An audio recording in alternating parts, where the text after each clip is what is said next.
very easy to understand when you study Srila Prabhupada, his life, and his absolute chastity towards his spiritual master. He didn't went to America for any other purposes to serve his spiritual master because he got that instruction. And Prabhupada even said, I couldn't do it immediately. I just couldn't. I was grihastha, I had a family, I had responsibilities of this sort. But not one day passed by, I didn't remember that instruction I got. Prabhupada was always kind of getting ready towards that point. Studying, already trying to preach as a grihastha, trying to put Krishna consciousness into action. When you hear the first lectures of Srila Prabhupada being recorded in the West, there's no difference between the last lectures being recorded in the West. It's not like he evolved in his preaching and changed a little bit like, no, it's the same philosophy, same thing. Is he still stressing you're not this body in the end? Even more so as in the beginning. Just stressing behind this body. 1977, you hear these last lectures, they're just about that. There's not one word, basically, about going back home, back to Godhead and what Radha and Krishna are doing. He's preaching only about sex life, only about how it's dominating our life. Very heavy, very straight. And basically repeating the same thing over and over again. Some people wonder why. Well, because we have no brain to understand. You don't get it. You go, why is always this sex life, no sex life preaching and sex life this and sex life, it's disgusting. Something. Because we didn't get it.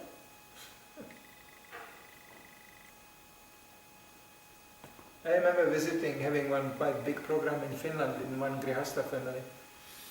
And it was Radharani's appearance day. And this gentleman obviously considered himself to be quite advanced, surrounded by his family and his children and his wife, who had a spiritual name given to her. It was the name of Radharani. And being in a Western mood of equalitarianism, it was a kind of, they invited me, but I couldn't give any lecture because everybody was supposed to say something, so everybody said something. So he started as the host, and he gave explanation how today's Radharani's appearance day, and my wife, actually, she is carrying Radharani's name, and you see, and then I realized, my God, he is thinking his wife is Radharani. And then he went to the other Vaishnavas. I remember that program, it was so symbolic. And then the other devotees sitting there going, waiting for the prasadam actually. And those kids crawling around, I had kids on the lap and nothing against children, it's okay, but I can give you a lecture with 2 kids sitting on my lap, I have no problem with it really, but it was like, that kind of atmosphere, and then him lecturing about Radharani and his wife, and it was more about his wife actually at the end, not about Radharani. And then everybody should share his intimate realization while he was in Vrindavan. And then it was really hard. And they were all, devotees who were already in Vrindavan. So one said, well, I was in Vrindavan, and the first thing which happened, and everybody was like, did you saw Radharani? He said, no, they stole my passport. And then another one said, that's nothing. When I arrived in Vrindavan, I had such a dysentery. And I realized there was no toilets. And that was like, Radharani's appearance there. And you just sit there and going, well, and then they asked me, how was your realization when you came in Vrindavan? And I said, I was chanting Hare Krishna. Can we have some kirtan? Let's chant Hare Krishna before somebody else opened the mouth. Because it was so, as the Americans say, off the wall. It was so out of line, the whole thing. So I just said, let's chant Hare Krishna. And then, okay, yes. And then we had a kirtan and everybody ate prasadam and they were happy. So when you are encountering programs of this sort, please, either you walk out or you chant Hare Krishna, but don't engage in discussion with Radharani while actually he can only remember from Vrindavan how he had a dysentery. Please, let's not embarrass us, not embarrass Srila Prabhupada, not embarrass his mission. And this is all pointing again to this one point. There is no spiritual guidance. These questions were asked Prabhupada too, you know. What do they do in Vrindavan, in Goloka Vrindavan? How do they eat? And Prabhupada sometimes was very heavy, he had a heavy look, and he said, this is not for you. Oof. He didn't dare to ask again. Or, when it was more innocently asked, he said, well, you have to go there and look for yourself. Meaning that actually, you have to go there. If you are not there, don't talk about it. People love to do this kind of virtual excursions into anything else but discussing their own situation, their own problems, their own difficulties, anything else. That's called cheating. People are so hypocritical in Kali Yuga, they even feel distressed and they go to the doctor. Help! And the doctor goes, okay, sit down. He makes some analysis, makes some tests. And he goes, yes, you have a problem. Look, see, this is the symptoms of this disease and the symptoms of this disease. So you have to deal with that. What do you mean? What do you mean? That's your opinion. Well, sorry, you came here, you asked me. I mean, I'm giving you my opinion, but what do you want? What a stupid fool you are! I came here so you tell me how healthy I am. I didn't came here that you tell me I'm sick. That's how bizarre things get. That's called preaching in Kali Yuga. People come here crawling in the door. Still the hashish coming out of the ears. And they go, what's your name? I don't know.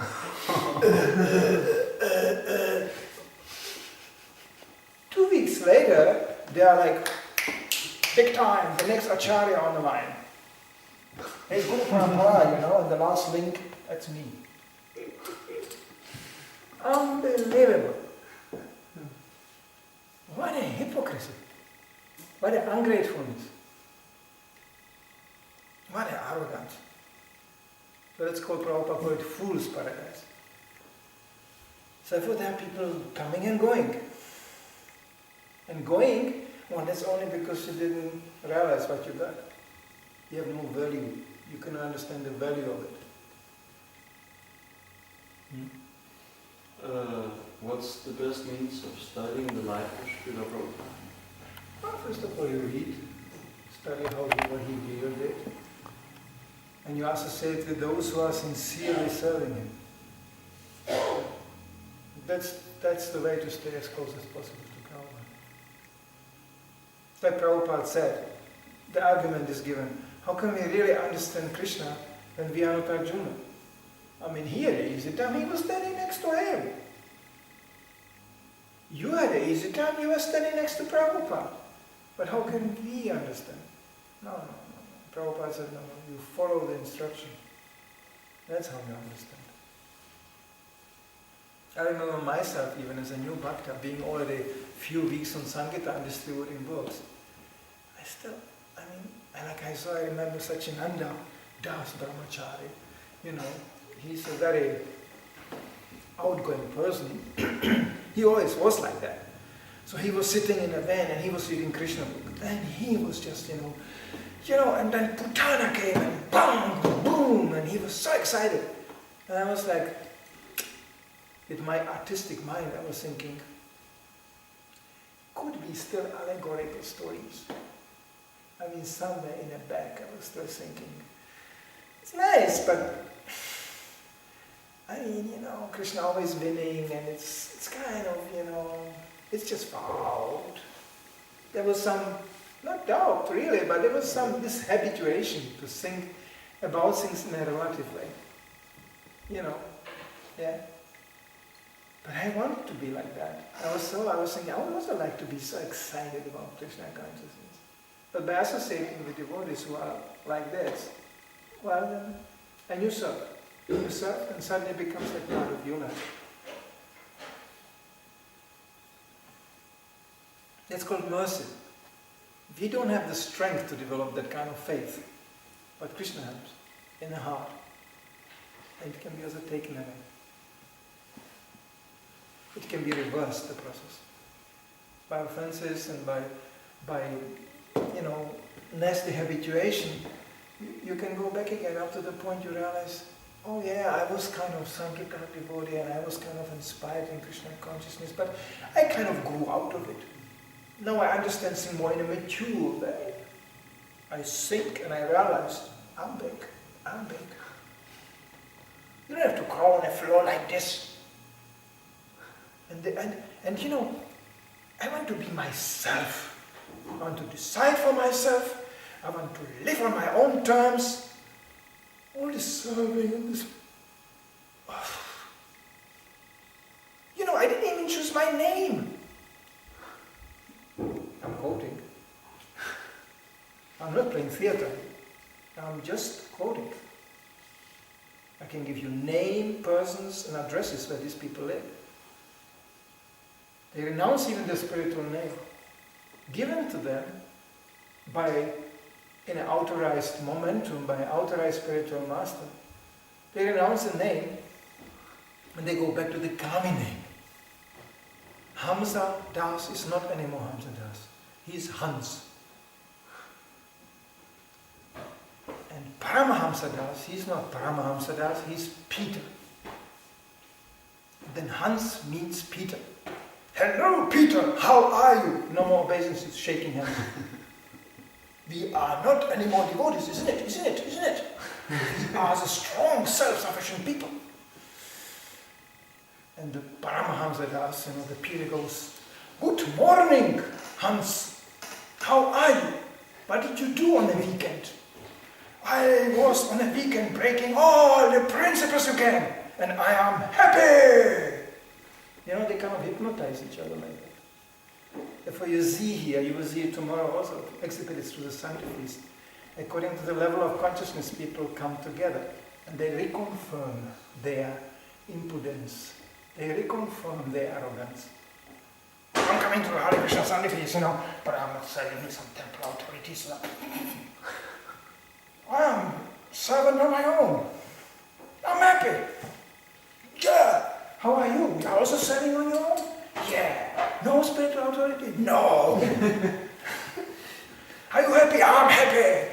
Let's eat all the prasada and pass stool and be happy. It's like, it's pathetic diseases, It's sad. Because you are getting the right thing and you are taking it in the wrong way.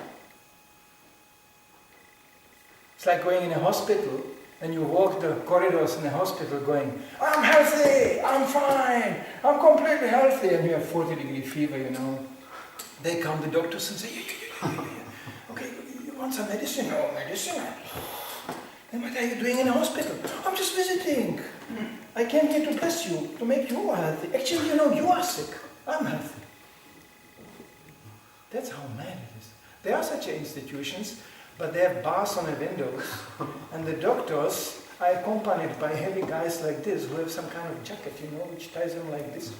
And they go, I am completely free, I am Napoleon. And they go, blip. And they go, yes, we have a special room for Napoleons. They saw these 3 Napoleons sitting here. So, they put you in other words, it's a crazy house. All this in the absence of spiritual authority. Wish you good luck tomorrow. You can watch it in the Sunday feed, how it's happening in front of your eyes.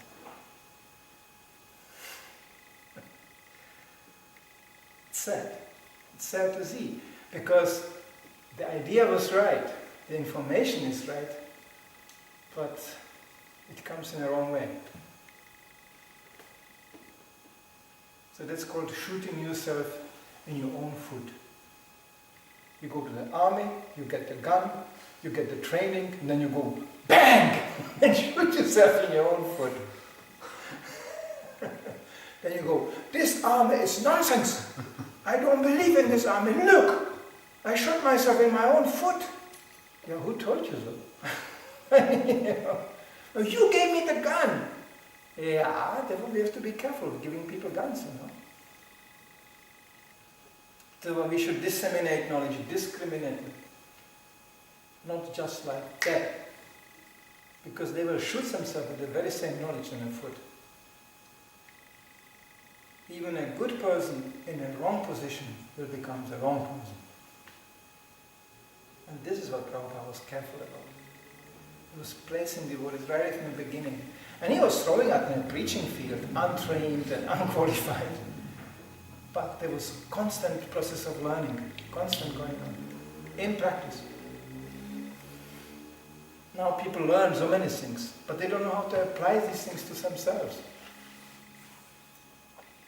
And then they wonder, it doesn't work. No, it works, but not on you, because you are doing it in the wrong way. Therefore you need a spiritual authority.